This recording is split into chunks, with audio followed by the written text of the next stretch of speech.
Hello, everyone, and welcome back to Who You'd, an unofficial Doctor Who watch along podcast. Today, we're talking about the sixth Doctor story, Vengeance on Varos. Before we get into the episode, my name is Ben, and I'm here with my co-host Cam. How you doing today, Cam? I'm doing good. Um, I am a little bit disappointed.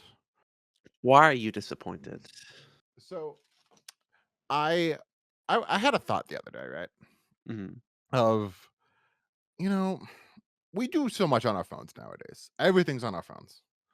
Indeed. So I was kind of am one of those people that's like that idea of separating some of the things that our phones do sounds kind of intriguing to me at this time, just because I'm kind of sick and tired of using my phone as much as I do. So I was like, you know what? I'm gonna get out my old iPod and I'm going to use my iPod. I'm gonna put a bunch of music on it, and then when I want to listen to music, guess what? I'm just gonna use my iPod. So I got my iPod out. It's an iPod Classic, and I was like, you know what? I'm gonna put some songs on my iPod Classic, right? Um, so I try to find the charger. Charger was not available, so guess what? I had to go on Amazon get a new charger for $5. The next day I charge it, and Ben, I am sad to report, my iPod's fucked. My iPod has a black spot on it, which if you don't know, these iPods basically, if they have a black spot on it, it means it has an expanding battery. And because these Oh, things are made of pure metal, basically they are very hard to get to the battery to replace the battery because it's Apple. So I don't have an iPod that's really like, because yeah, you can use it still, but it's basically just becomes a ticking time bomb for that because you can't replace that battery. So I decided to get. I don't have it with me at the moment. Just today in the mail it came. I got an MP3 player because I'm like I want to still have that dream of what kind of of. MP3 player? Like a So generic it one? is.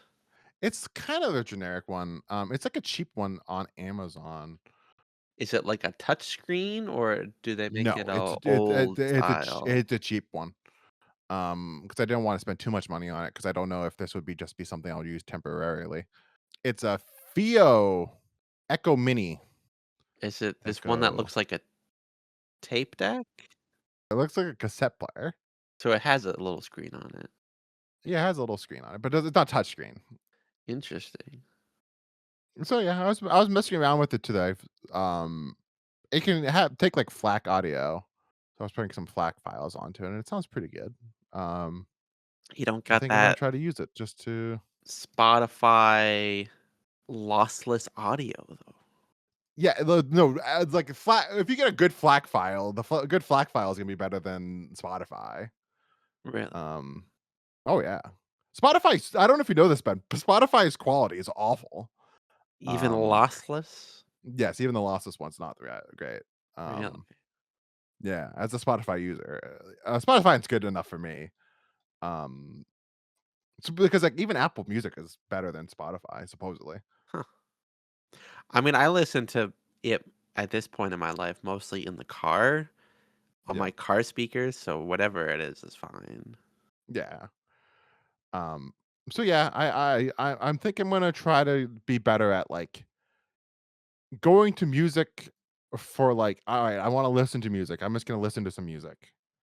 'Cause, like, so much of the times music just becomes, I'm doing something, well, I guess I'm just gonna listen to music while doing it. You wanna add some, like, So, active listening back into your yeah, life? yes. Because I had that when I had a record player, but then my cat pissed on my record player, Yeah. so and then she later on pissed on my records, so it's just like it's a sore subject at the moment, the records, so, uh, I think I'm gonna go to, MP3s and, some getting some CDs in my life. Enjoying that. I Cool. wanna talk to you, Ben, before we get into Vengeance on Yeah. Varos. I saw last week this movie called Project Hail Mary. You saw it yesterday. Yes. Kinda Doctor Who adjacent just because it's science fiction. In a way. It is, of course, Andy Weir who wrote The Martian. Mhm. It's his, like, 3rd book. Yeah. It's an adaptation of that. directed by Chris Lord and Phil Miller. I could have got those confused. Is it Phil Lord and Christopher Miller? I don't know. I should look that up. Yeah, I thought that was a little odd. It's the guys that did Cloudy with a Chance of Meatballs, 21 Jump Street, and the Lego Movie here for this sci-fi epic. Yeah, but also I don't know if you're aware of this, Ben. They were gonna make it's Phil Lord and Christopher Miller. I don't know if you're aware of this, Ben. They were gonna make a science fiction epic. Do you remember at all? So I'll I don't tell know you now. anything So about these guys. these guys were hired to do Solo first, Oh, and then Ron Howard got they were shooting the movie, and they got like 60% of the way through the shooting it, and they were like, this is Disney didn't like it, and Kathleen Kennedy didn't like it, so they fired them, and they brought in Ron Howard to do Solo out as it is now, and he reshot the movie, and it got made shot more than 66% of the movie, so then he has the credit of Solo. So it's one of those Disney what ifs of like, what is their Solo interesting. movie? And let's be honest here, their Solo movie probably would have been good. I don't think that they're bad filmmakers. Yeah, it probably would have been better than what we got, at the very It would least. have been memorable, unlike Solo. I don't think I But remember yeah, one I single thought thing Project from Hail that Mary movie. was very good. Yes. Um, very much of it's doing really well at the box office. It's very much like a yeah, this is a movie that should get people to see it in a movie theater, you know? Yes. Of like it's a big movie star, it's a good movie. It's heartwarming, and it has that spectacle element to it of just like the special effects are just jaw dropping. Absolutely. Yeah. I saw this in my little, uh, local theater, and I kinda wish I went. I splurged and went to, like, Cinemark or AMC, or I mean, I've seen on, like, Twitter, people are saying, like, the dream is, like, you gotta go see this on IMAX, or better yet, Yeah, IMAX 70 millimeter. That's how it's yeah, meant to be seen. yeah. But even just on my shitty little, like, I don't even know how big, it's probably like a no, I'm not gonna guess. It's not a big screen. Yeah. Even then, still quite the spectacle. I really thought excellent, excellent movie. I was debating going to Reading to see it in full IMAX, but like I was like, I'm not doing that. And also I was too late because I already by the time I checked, it was already sold out screening of it Yeah. because everyone is going to that theater, of course. Which, if you don't know, Reading is we live in Massachusetts. The Reading IMAX is the biggest IMAX in New England, so that's the one that everyone's going to in New England. Yeah. I feel bad also for that theater because it's like they're getting replaced next week with they're probably doing all these IMAX theaters are probably doing so well with Project Hail Now next week it's going to get replaced with Maya, which is going to do good, but it's not going to have that same draw of seeing in Are they IMAX. putting it in IMAX? Yeah, Is it like a special version, IMAX no, version of the it's just the same animated movie, but it's on an IMAX screen, in IMAX sound. yeah. I didn't know if it was like it had that expanded aspect. That, yeah, but again, just think of the money, dude. The money that it would take to animate that few more animations, it would be like it would be so pricey. Yeah, they would need to, I mean, I guess they could just render the movie once and just Yeah, crop the top and bottom, but, like, yeah. if you really wanna They do did it, that. Like, there's some weird animated CGI movies that like did do it in full. They rendered it in full screen, and then for the DVD. So there is more to the top and bottom on the DVD than there is to like the theatrical version. I are you think talking about, like, Shrek the 2 and Cars is like that. I know Pixar, they just did it Yeah, twice. They reframed everything. Like, for Bugs yeah, Life and Toy Story, they did a widescreen and a full screen version, moving yeah, characters and props around so that it made yeah. sense. Like But crazy. that's, like, a crazy amount of work just for the DVD. But yeah, Hail Mary, really, really great. Yeah, I mean, it's built on that core friendship between the 2 characters, and it yeah. works. I loved it. I just wish I wish I didn't get spoiled. If going into this movie blind would have been awesome. What were you spoilers, what were you spoiled of? Of Rocky, Rocky was a thing. I mean, yeah, I knew I saw on Twitter, like, people saying, "Ooh, I made a Rocky Lego set." And so I knew, like, oh, there's, like, a little creature, but nothing. I hadn't read the book. I didn't know anything other than sci-fi Ryan Gosling. There's some walkie creature. Yeah. I just I know that, like, the book wasn't advertised for it too, so that would have been a shocker if you were reading the book and, like, halfway through it, this alien shows up. Like, that would have been so cool. I'm just ashamed that they didn't go fully through with that, with no advertising, no anything, just having it just be like a I mean, I didn't know that was, like, the main alien even. I thought it yeah, was just, like, a little guy, but yeah. it's the main character. Did you cry at all, Cameron? I did not cry. Did you? A little bit. See, it's very it takes a lot for me to cry for a movie. Oh, me I too. c I cry a lot more for TV and video games just because, like, the investment with those characters Much are more, longer time investment. like, I cried so hard for the the final season of, not the final season, but the last episode of the 1st season of Walking Dead. Like, that ending just got me the first time playing it. Oh, yeah. And, like, weirdly enough, one of the hottest I've ever cried for a video game is Metal Gear Solid 4. At the end of Metal Gear Solid 4, I was a fucking blubbering mess for, like, 30 minutes. I mean, yeah, Walking Dead for sure. Yeah. Uh, Life is Strange, I think I cried too. I've had, like, some, like, awe, just not sad, but just, like, high emotional level, if that makes sense, Yeah. to, like, Disco Elysium Mm. and Outer Wilds. Well, a little bit, maybe some sad crying in Outer Wilds.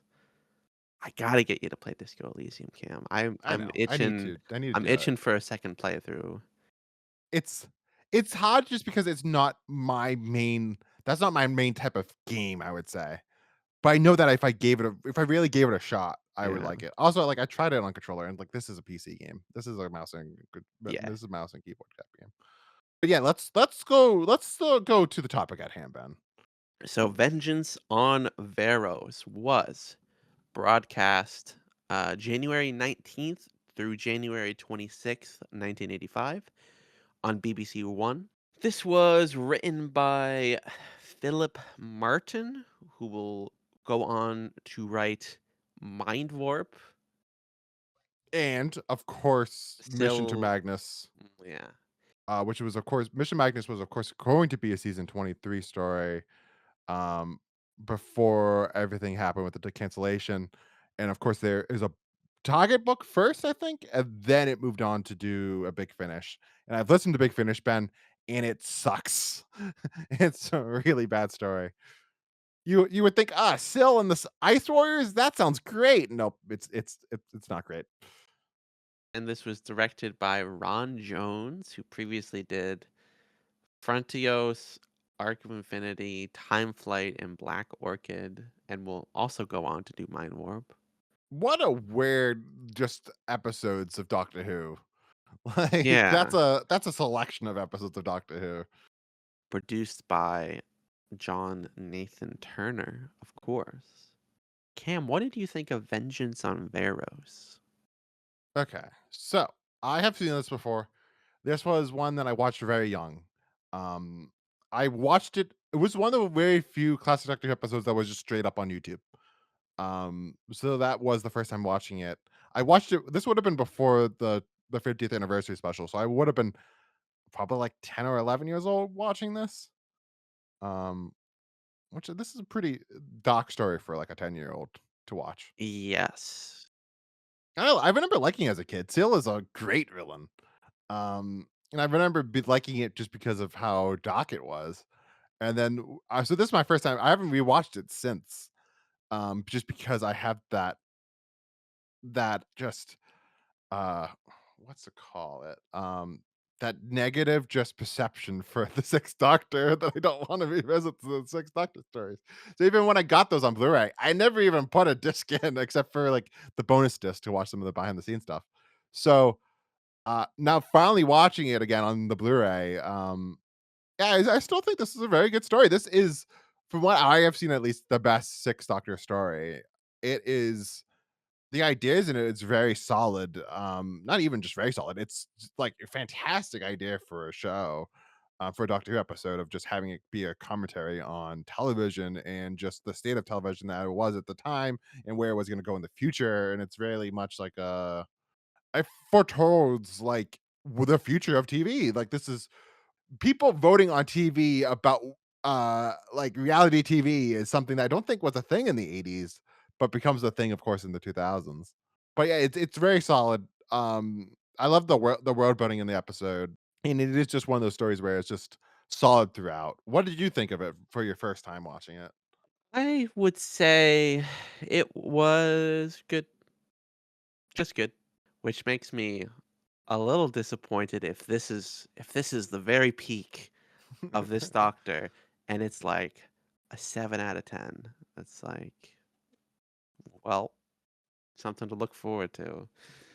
But yeah, this is a really violent story.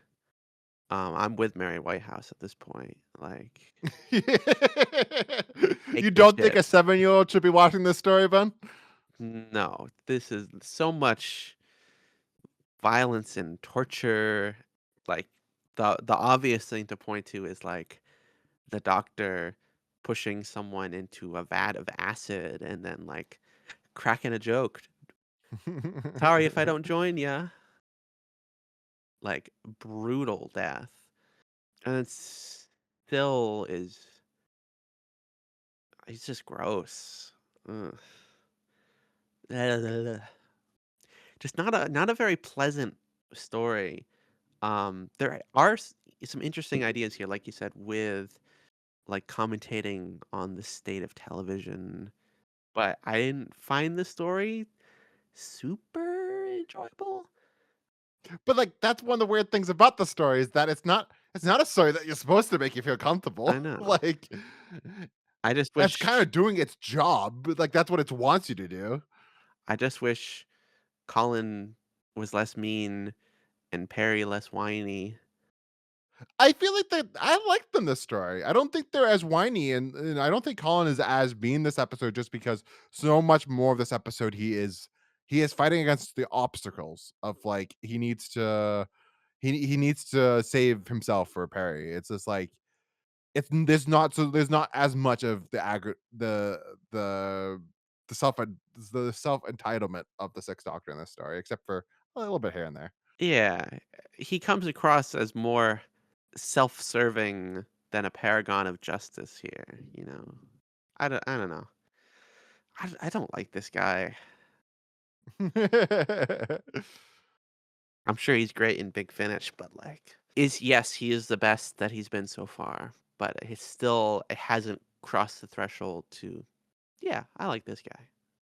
He's still just not likable, and I worry that I'm gonna get to the end of season 23 or 22, and I'm gonna be like, and I'll get to the end of season 23, and I'll be like, and I was not gonna flip the switch to the "I like this guy" at any point. If this is the best and he's Like, do you think the story has that element of like so much of 80s Doctor Who has that critique of the stories I'm not interested about the Doctor? Do you think the story has that problem of like the story is not enough about the Doctor and Perry this episode, or do you think this episode has a good mix of that? maybe not like it takes, like, 25 minutes, 30 minutes for Yeah. the doctor to even get there.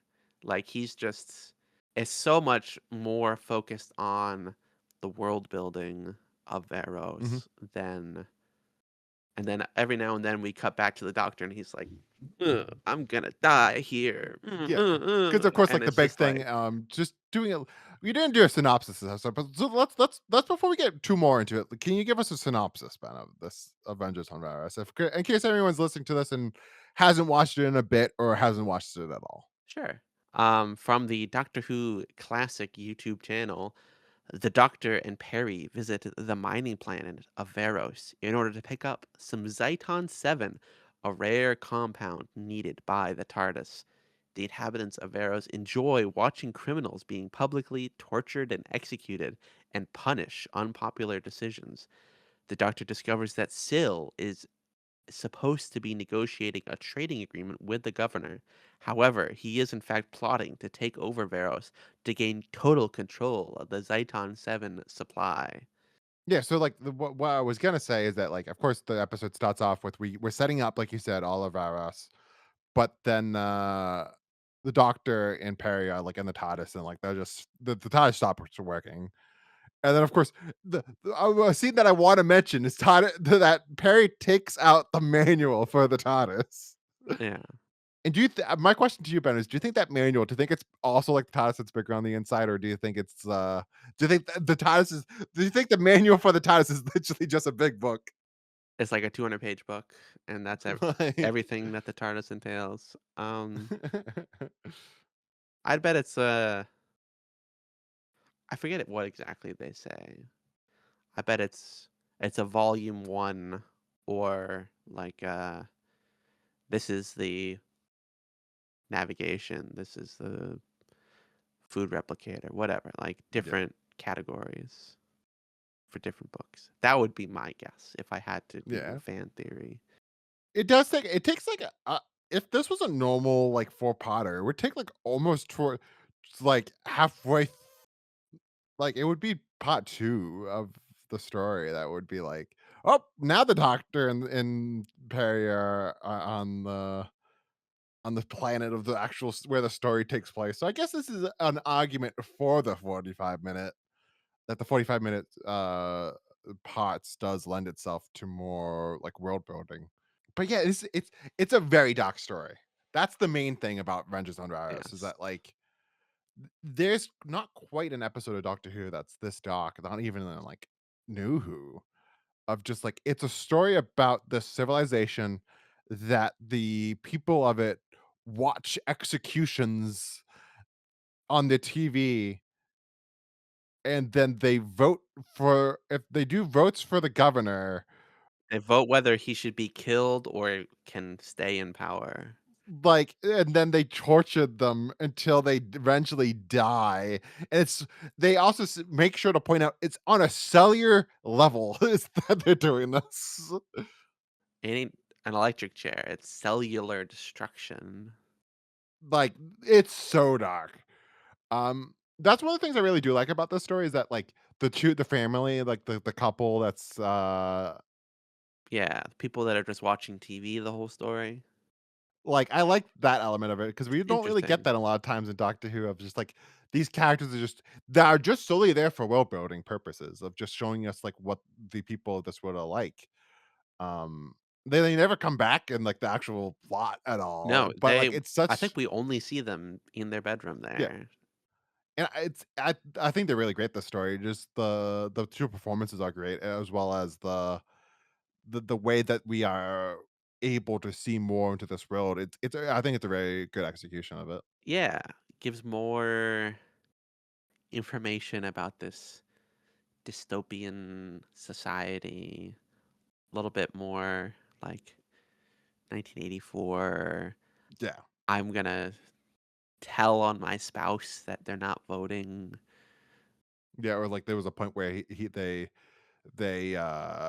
one of them votes for the other one, and then she starts threatening him of, like, "That's against the law."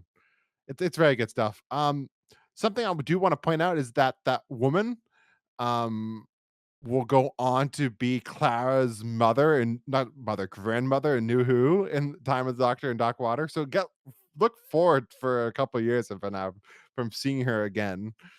Really? Yes. Do you think she immigrated from Varos? I really do like also I want to give a shout out to Martin Javis, who plays the governor this episode. I think he gives an incredible performance in that role. So much of Doctor Who is these big performances. We even get a big performance of a bad guy in this story, but like there's so much Doctor Who where it's just like these characters are playing these actors are playing these characters so big and they're going so over the top. Where you have this guy giving this performance that's like it's a very like subtle performance and more subdued and like I think that there's a lot he gives a lot more to that character than's on the page of, like, you feel bad for him that he wants to do good for these people, even though these people are basically murdering him, and, like, I think he just does a great job. I'm just now finding out that he has an OBE, and that kinda makes sense. Has a what? OBE, that's like it's kinda like a Sir Hood, it's, like, on that same, like, camp. Officer of the Most Excellent Order of the British Empire. Would you like to be a sir? Nah, because I'm Irish. Fuck them. Damn. Fuck the British. Sorry, fuck the British royalty, that's what I meant to say. Fuck the British royalty, we don't like the British royalty. But, yeah, do you wanna talk about Syl now? Like, if we have to. What do you mean? Do you not like Syl? Syl's great! Still's gross. Like, but that's the point! He's such a great character, and it's one of those times where Classic Doctor Who does a great job at prosthetics.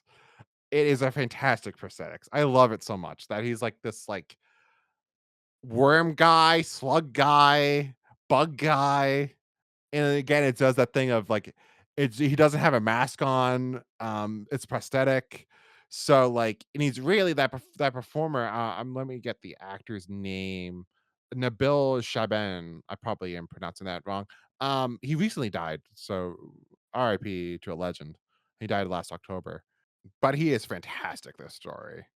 Really pulls off that, like you said, it's very gross character and just Yes. cackling evil, and, like, he does so much under that prosthetic, and, like, I love that, like, when he gets excited, his little, like, what do you call what Tail. is it?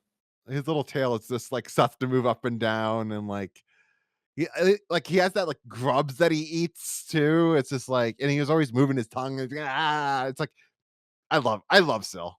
I don't know how you don't love him, Ben. I mean, he's a well done character. Iconic. I don't enjoy him. I love his tank too. His tank is actually another time when Classic Doctor Who does a really good job of like the tank is very well done. Of like, I assume it's just a water tank with like green lights on it, but like it looks good. It doesn't look cheap. Yeah.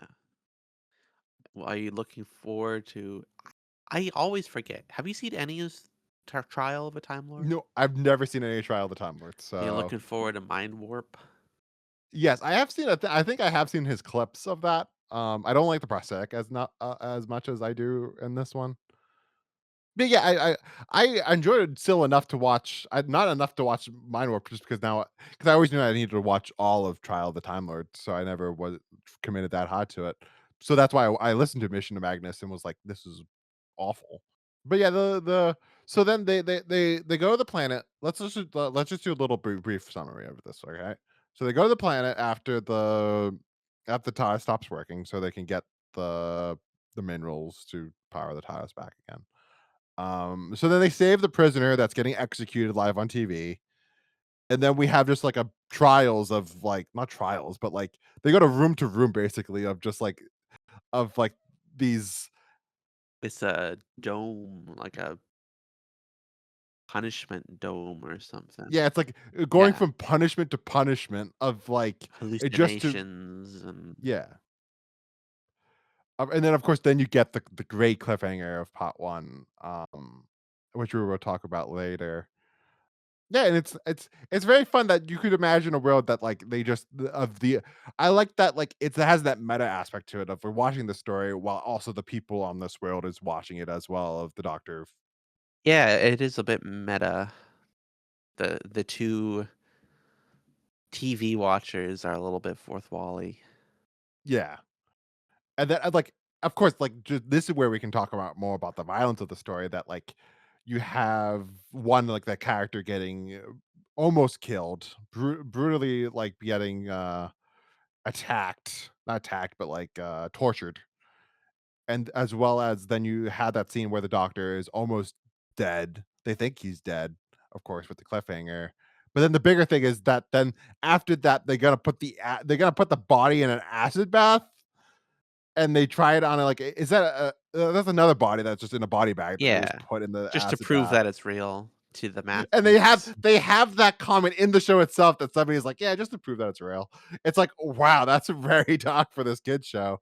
And then the doctor wakes up, of course, because of course he's not dead, and then proceeds to throw one person into the bath and then another person in the bath. But the other person that's in the bath first takes their A hand, a bloody hand to and, like, pulls him in, or, like, is trying to reach out for help and and we leads see to parts of him that he's already is getting like the dissolve. acid Yeah. dissolving his Jesus. body. It's like this is not this show that the 6-year-olds can watch on Saturday tea time. I was trying to look up when the time slot was for this, but if this is like 5:30 on a Saturday, that's incredible that that ever happened. Yeah, that's kinda crazy. Oh, yeah, it was I was right. My knowledge. According to Google Gemini, at least, it's 5:20 PM. So, yeah, it's 5:20 PM, so imagine you eating your dinner while the doctor is throwing these people into an acid bath and then saying, "I don't think I'm gonna join you." Nothing like a little torture on the TV. Which again, it's why it's kind of meta, this whole story. And then of course, like there's something to be brought up with what we haven't talked about yet of the I don't know how much you're aware of the British film scene at this time, the video nasties. Have you heard about this? Nope. So of course this is the 80s. VHS is becoming more of a thing. So then there was these video nasties where these things where I would have to do more of a deeper dive on it. But like there's the British like ratings board put all these like films that were like they weren't being able to be in Britain as the video nasties. The main one of the main famous ones being Evil Dead was in that camp. There was a couple other ones that were like these horror movies that have too graphic imagery to be shown to the public. So they've become, and of course, then I would imagine probably a lot of people just decided to import them from the United States. So there was this underground scene of all these people watching these tapes of all this like expletive horror, which is why it's kind of commentating on this story about like they're selling off these tortures. That's where that's coming from. Is that like United States were selling off these the United States were selling off all these nasty videos to the UK and this underground market.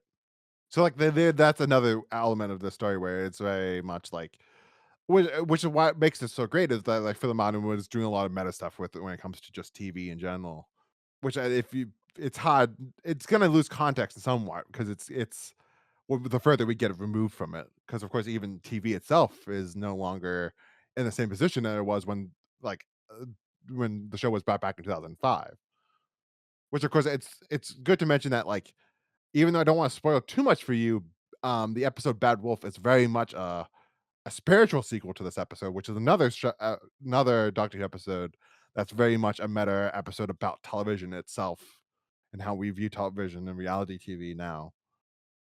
Interesting.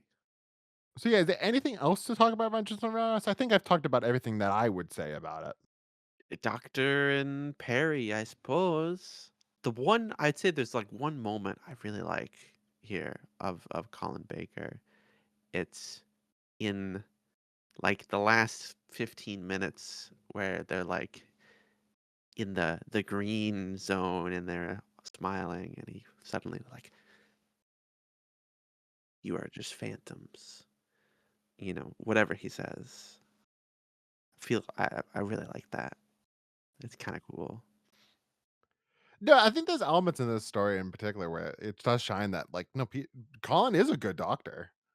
Um, it just sometimes he's not ready to be the doctor, especially when he says that line after the acid bath scene. It's like that's not a doctor line. No, That's like that's not what a you say cheesy like after action hero. brutally killing someone. Yeah. Like, No, the doctor would literally say, "Oh, I'm so sorry. I'm so sorry." Like had to come to this even, or there will be no more depth today, or something like that. This violence shall end, or like it would be much more like grandiose and like with this, it's like so much like maybe I'm being maybe, like, sometimes fans are too harsh because then, like, I don't know if Tom Baker saying that line would be like if people were like, "Oh, yeah, it's just Tom being Tom." Like, Tom let's not forget always that Tom snaps a man's neck. Um But he's fine. Like, it was a non-fatal neck snap. He walks it Yes, off. yes, yes. But I don't know. Maybe it's just more evidence to support the conclusion. Because there's a lot here that feels undoctorly. Like when the TARDIS stops working, he gives up and says, "Well, we're both gonna die. That's nothing we can do. I'm just gonna sit Mm. here." And just think of how much worse it is gonna be for me Yeah, that I'm gonna have to have all these regenerations. At least you die. yeah. Just yeah, continuing to not be very nice to Yeah. Peri. Like, yeah, he does save her, but like I don't feel a bond between them. Yeah, even when Perry's, like, grieving about the doctor's death, you're like, "Are you gonna be really grieving that hard?" You're gonna be like, "Thank God that guy's out of my life." Like She's got some serious, I want to say Stockholm syndrome, but like she also doesn't seem to really like him. She just hangs around still Yeah. because I guess she's got nowhere else to go. If you were doing a more of a real life version of it, she'd be more, like, traumatized of, like, "I'm stuck on this horror, like, planet." Like, nobody wants to be in Varos. It's like, more mourning that than the doctor's death, but she never is like that. She's always just like, "Oh, the doctor, she's dead." It's like, "Okay, Perry, we get it. We get it, Perry." So, what how to make the story better, Ben? I am pretty high on the story. You're less high on it than me. So, what do you think could have made the story better? If we had a different doctor, Are you in a camp of like Andrew Cotmel, who is going to be the script editor for the Seventh Doctor, said that this is one of the ones he's watched before he got the job or during when he had the job, like early on, and he very much clearly was like, "This is not Doctor Who." Do you think this is Doctor Who, or do you think that there's some here? This is a direction the show never should have went in? it's it feels like a big departure for sure. Like it feels too much to me. Yeah. I think you can tell dark and serious stories, but I think this is a little bit not appropriate for the demographic, so to speak. Yeah. No, it's definitely one of those scenarios where you're like, "What is the audience for Doctor Who?" Because like, this is not a The Adventures of Varys is not a kid show. Yeah. Like, it's what which is when you go like, Who were they making this for?" Yeah, I don't think you need to dial all the way back, but Yeah. go to like 65% of the violence. Not have a whole episode that's all about being torturing people and violence on TV? Yeah.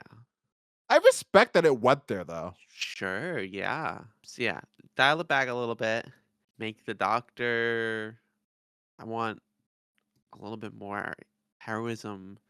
I want him to bond with Perry and not be like the kind of like allies to the doctor don't really do anything. The guy he Yeah. saves and his wife, they kind of just are there. They don't really add anything to the story. No. The governor's good. I almost want to say get rid of the like vice governor or whatever you want to call it and just Yeah. focus on Syl if you want Syl to be the main focus. But I like the back and forth of like that vice guy and the main governor and the Sill of like it's the conversations they have with the three of them I think are very good. They have a good dynamic of just like of having it in the the the back and forth of the three of them. It works well for me at least. My main thing I would say would be like I would just I really don't like the acid bath scene. I would have wanted a different scene than that. Just change that scene because it's so undoctory. Even him throwing them into the acid bath, it's like, even the acid bath in general. Just don't do the acid bath. It's too graphic for Doctor Who. It rivals the compactor of Yeah, Seeds of Doom. yeah, Probably worse because you see him die, yeah, flail around in there, screaming in yeah. pain, doctor grinning. Not good. Not good. Not good. All right, Ben. Best and worst special effect. Best special effect. It's Syl. Syl Yeah. is just an incredible special effect. Bad special effect. I don't think there's really any bad ones. I really liked also like the visions that the Doctor is having for that first part one cliffhanger of like the desert, Yeah. where it's going in and out. I think that's a digital effect or analog digital, whatever it was, the CSO. That I think that actually looks really good, especially on the Blu-ray. Yeah. If they did any fixing up on the Blu-ray, What about, Bird Peri? Does that look good? I think that looks fine. It didn't take me out. What did take me out, I would say, is the little go-karts Yeah, that yeah, are that's probably is the lower worst than one. walking, seemingly, Yeah, and they're like, "Oh, let me go. You stay there. I'll go get Perry." yeah. It looked silly. Also, I want to point out that reminded me, Ben. One thing I do love about this story is the lighting. It's a very darkly lit, really moody lit story. Like this is not one of those classic Doctor Who stories where it's like everything's brightly lit because that would kill the story if it was brightly lit. This being a little bit more moody or lit helps the story so much. One thing I did notice about that, though, I don't know if it's this is just a Blu-ray thing, but the, like, Yeah, I know what you're talking control about. room scenes are way too Yeah, blue. Like, it looks yeah. like a mistake. Like, No, that's the they worst color special effect. corrected it to the wrong thing. Yeah, Like, I they don't must think have that's made what the some. lighting was, there on No, set. Because the rest every other scene looks totally fine, and this looks way too blue and overexposed. there must have been some issue that the only way they could fix it out is to do that in the color post. Like there must have been some lighting issue that they used the wrong color temperature or something. It does look off, Ben. I agree with you. It did take me out a bit because it does look like a mistake, not a choice. Let's just move on, Ben, to Yeah. cliffhangers. Give us the cliffhanger. The doctor succumbs to this desert hallucination, seeming to die of dehydration, and we go to the control room, and there's a guy asks, "When do I cut?" And the governor says, "Cut now." And then And we cut hear it Syl laugh now. maniacally, and that's when they cut to credits. Little bit more meta fourth wall break, and also the doctor I love is this cliffhanger. dead. It is a good cliffhanger. It's a great cliffhanger. This is one of my favorites of all of classic Doctor Who. Like, this is gonna be high on my list when we do the cliffhanger episode. I love it so much. It's great. Yeah. We even get a little, I don't know what you would call it, but we have the little Doctor Who theme as he's like Yes, yes, I wanted to point that out. as The Doctor he's, Who like, theme. collapsing for the final Mhm. moments, we get the "Hoo-wee-oo." Yeah, it's great. Like, this is his I final d death. I also do like that it's also one that doesn't get resolved immediately at the part 2 of, like, it Oh, has the yeah, it's a solid, like, 5-10 minutes where the doctor's just yeah, dead. yeah, Perry's crying. for some reason, like disgust. Um, so Ben, uh, you say the next thing. So, Cam, how would you rate Vengeance on Varos? All right, I'm gonna go 8.8. I know this is gonna be higher than you, but I really like this story. This story is one of my favorites of the all of 80s Doctor Who. I think talking with you talked me up a little bit. I'm gonna give it a 7.9 for an average rating of 8.35. If that's the average rating for Wretches on Mars, buckle in, folks. Ugh, I really hope because oftentimes I'm not, or we're not necessarily with the popular consensus. Like maybe we're gonna get to Mark of the Rani and be like, yeah, this is a damn good story. I'm very curious to see now what you think of Revelation of the Daleks because it's much it's kind of the same tone of like it's very dark. Um, so like I'm hopeful. I really liked Resurrection, yeah. because that's, like, the one other story that I know is probably at least good. Yeah. I'm still holding out hope for 2 Doctors. Yeah. I'm excited to go back to it because, like, I only watched that for, like, first or second part, and I was like, "I'm this is not for me." So maybe it was just the mood I was in that day. Yeah, we'll see. Just like, I'm Uh, excited to see Pat again. Like, Pat's just the best. he is. To talk about the polls, Doctor Who magazine does a poll every decade since the 90s, for each Doctor. As always, for this Doctor, there's an asterisk of they treat season 23, Trial of a Time Lord, as one story because it says part 1 through part 14. So, with that in mind, uh, in 2023, 2014, and 2009, this was ranked number 2, right beneath Revelation of the Daleks and right above the 2 Doctors. In 1998, it was number 3, switching spots with the 2 Doctors. So, And then what was oh, it was 2 Doctors was higher? in 1998, yes. Interesting. And then 2014, the last time we got a full poll, it was 135 in between End of the World and Gridlock, which is 2 underrated stories. I really like those 2 stories. I'm excited to see what you think of those 2 stories. As always, I will look forward Is to it. the War Machine is above End of the World as well. That's 133. Is War Machine's a good story? War Machine's pretty good. Hmm, It's interesting. a fun time. It's a little bit even like, it's like a proto 3rd Doctor story because it's like Mm. one of the few Hartnell stories set in the present day, and there are no, it's constructed robots constructed by a rogue AI through the streets of London, and we gotta stop them. And they're like soldier guys that aren't unit, and it's a fun time. Join us next week for Mark of the Rani. Have a wonderful rest of your day. Peace out.